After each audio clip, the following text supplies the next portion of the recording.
my view this morning. Just hanging out at the shelter. I'm going to take a rest day. See how my ribs are feeling. Everything is pretty sore this morning. So I definitely don't think hiking 12 miles is in the books. Can't get a shuttle till this afternoon, so I'm just taking my time, enjoying some breakfast. Got a muffin I picked up at that farm store yesterday. Made me some coffee. And I will update later. Okay, so it sounds like my shuttle's about an hour out. He wants to pick me up at the park office, which my map was showing was 0.4 miles. I had to go back on trail, follow another trail.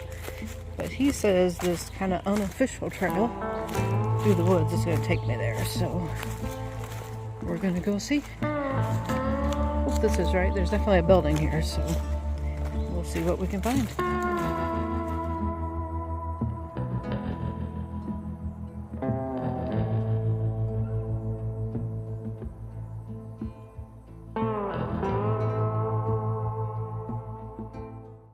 Figure it's probably time for a little bit of an update. Not really an update I was wanting to give, but if you recall, last Monday I had a fall on trail. I fell forward, fell about 3 feet, and landed on some rocks with my chest and my right side. Fortunately, my head, my face, and my arm were kind of off to the side of the trail, landed in dirt, kind of did a very ungraceful face plant there, but at least I didn't end up with any kind of a head injury. I did, however, end up with a sternal and rib injury, and I went ahead and finished my walk to the shelter that night. It was about 3 more miles. Obviously didn't sleep very good. The next day I arranged for a shuttle. Fortunately, I was only about a half a mile from the park headquarters, from the shelter I was in. I was in the, I'm probably going to mess the name up, but the Wawayanda shelter, and was able to walk to the park headquarters, where I was picked up and brought into a hotel, Tuxedo Hotel. And I have been there now for 4 days. Hoping that my rib injury was going to get better to where I'd be able to get back out on trail. As it turns out, I don't know if it's just a bad bruise, if there's some kind of a minor fracture. I know there's nothing major that's broke, but my ribs are still sore to the point that putting a pack on and hiking, 12 to 15 miles is just not going to happen.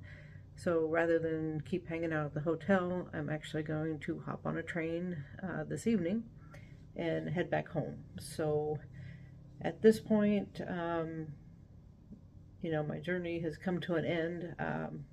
I'm not done with the AT by any stretch, but the through hike is not going to happen. There's no way I'm going to be able to get healed up, get back, and get finished this year, even doing a flip-flop. So my plan is to finish at some point, whether I get back out this year, whether it's next year, but it'll be section hikes rather than a through hike. Again, not the update I was hoping to give, but at the same time, I got to do the safe thing. I need to make sure I'm completely healed up before I try to go back out. Another fun thing, when I did land, my head and my arms were kind of off trail a little bit in poison ivy. So I've got that mess to deal with too. I got it on my arms, on my neck, on my legs. I don't get it as bad as some people, but it's just been another fun thing to deal with these last few days. But that's all part of hiking. Unfortunately, accidents happen. I can't tell you the number of people I know that are off trail due to accidents. I was hoping not to join that group, but here we are. So hopefully I'll get some decent pictures. I'm very close to New York City. I don't know if we'll be able to see New York City when I get to the train, but I do plan on taking some pictures and adding a little bit more video for my journey home. And So hoping to be back out on the AT, even if it's just a shorter section this fall, and I'm sure there'll be other fun things to do over the summer. So again, my adventures, my journey is not done. It's just on hold for a little bit until I get healed up. I will hopefully check in later, probably from the train station.